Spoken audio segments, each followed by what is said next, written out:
साफ्रोमबो फरायसाफ्रा जोंनि समाजनि दोहोन आरो सोद्रोम समाजनि हारिमुखौ लाखिनांगौआ फरायसाफोरनि आखायावनो। दा जोङो फरायसाफोरखौ जोङो गोहो गोरा जों खालामनांगोन। फरायसा समाव बिसोरनि गोसोआ गोरलै, दा बेनिखायनो जायखिजाया थासारियाव बिसोरो गिरेल जानो नागिरो बा लामा आन्दायनो नागिरो। दा बिथांमोनहा जाहाथे गावनि थासारियाव थानानै, गावनि जायगायाव थानानै गावखौ गोहो गोरा खालामनानै थांखिसिम सौहैनो हायो, जाफुंसार जाहैनो हायो। सोरबा प्रफेसार जानाय, डक्टर जानाय बा बिजनेस मावनाय, आबाद मावनाय, बेसिम जाहाथे सौहैनो हायो। बेनिखायनो फरायसाफोरखौ जोथोन लानांगौआबो जोंनि बिबान। दिनै GKB एकाडेमि दतमायाव जाय फरायसाफ्रा मेट्रिक पास जादों बिथांमोनखौ आरोबाव थुलुंगा होनो थाखाय जि मोनसे हाबाफारि लादों, बेयो जोबोरै मोजां। बेबादि थासारिखौ जोङो सोरजिनांगौ आरो बेबादि थासारियाव थानानै फरायसाफ्रा गावखौनो गोहो गोरा खालामो। आङो फरायसाफोरनिसिम मेसेजखौ हरगोन जे जोंनि गोसोआ जेब्ला लोरबां जागोन अब्ला जोङो बेंगुरा जागोन। आथिं गैयाब्ला मानसिया पेरालाइस जाया, आखाइ गैयाब्ला मानसिया पेरालाइस जाया, मेगन गैयाब्ला मानसिया पेरालाइस जाया। नाथाय गोसो थानानै गोसोआ जुदि लोरबांब्ला अब्लासो पेरालाइस जागोन।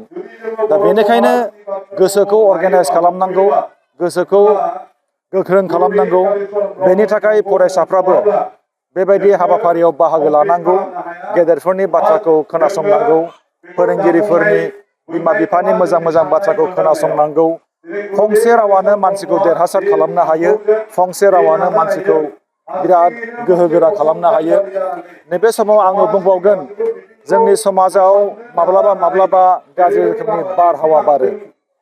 बे बारहावाखौ आं ओरैबायदि बुंगोन, खायफा हान्जाया सोरबा मोजां हान्जाखौ गाज्रि लामाथिं लांनो थुनज्लायो, गोसो बायहोनो नाजायो। लेखा फरायनानै साख्रि मोना, थाखा खामायनो हाया, मोजां मानसि जानो हाया, बेबायदि रोखोमनि गाज्रि मोनसे मेसेज होनानै गोसोखौ बायहोनो नाजायो। दा बेनिखायनो आङो बुंगोन फरायसाफोरखौ, जोंनि जिउआ जिहेथु आगोमा, बेनिखायनो जोङो जोंनि जिउखौ जोथोन लानानै इसोरा जायखौ जोंनो होदों, आथिं, आखाइ, खुगा, गन्थं, बेखौ जोङो गोहो गोरा खालामनानै जोङो आवगायलानांगोन।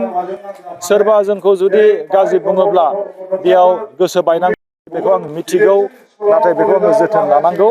दा बेनिखायनो नैबे समा ओरैबायदि मोनसे सम, जाय समाव मोनसे आर्टिफिसियेल गाब, नंखाय गाब, बे सम सम जोंनि गेजेराव फैयो। दा आङो बेखौ जोङो बुंनांगोन जे जों बयबो सांग्रां जानांगौ। जे फरायसाफ्रा साफ्रोमबो थिंक पजिटिभ, नंगौखौ साननांगौ, गावनि सायाव फोथायनाय थानांगौ, साखोन सिखोन थानांगौ, गेदेरफोरनि जिउ खौरांखौ फरायनांगौ। बेबायदि हुदाखौ दानानै लायोब्ला साफ्रोमबो फरायसाफ्रा देरहासार जागोन, बेखौ आंहा मिजिंथिनाय दङ। रांखान्थि बिथिङाव मा बुङो? सोलोंथाइ लानायाव गोबाङानो रांखान्थि आंखालनि सायाव गावनि गोसोखौ बायनो नागिरो। बेफोरबायदि फरायसाफोरखौ मा बुंनो सानो? नंगौ, जोंनि गेजेराव रांखान्थि जेंनायाबो फैयो मालाबा मालाबा। नाथाय बेखौ आं खावलायगोन, थाखा फैसा गैया होननानै कलेजाव एडमिसन लाया, बे जानो मोना। कलेजाव एडमिसन लायाब्ला नोङो बोरैथो BA पास जानो, बोरैथो नों साख्रि मावहैनो हानो। बेनिखायनो आङो बुंगोन जे थाखा फैसानि जेंनाखौ बांद्राय गिदिर साननाङा। मानो होननानै बुङोब्ला कलेजाव एडमिसन लानो बारा थाखा फैसानि गोनांथिबो गैया।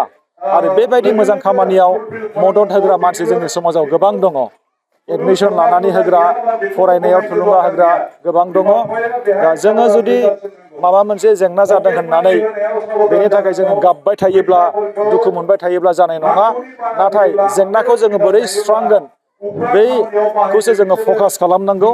दा आङो बेखायनो बुंबाय जे थाखा फैसा जेंनाखौ जोङो जेंना होनानै थानाङा, जोंनि जिउखौ जोङो बरबाद खालामनाङा, नस्थ' खालामनाङा। दिनै गोबां मानसिनि बिदिन्थि दङ, जोंनि बे हादोरावनो दङ। शीतल देवीनि खोथाखौ आं बुंगोन।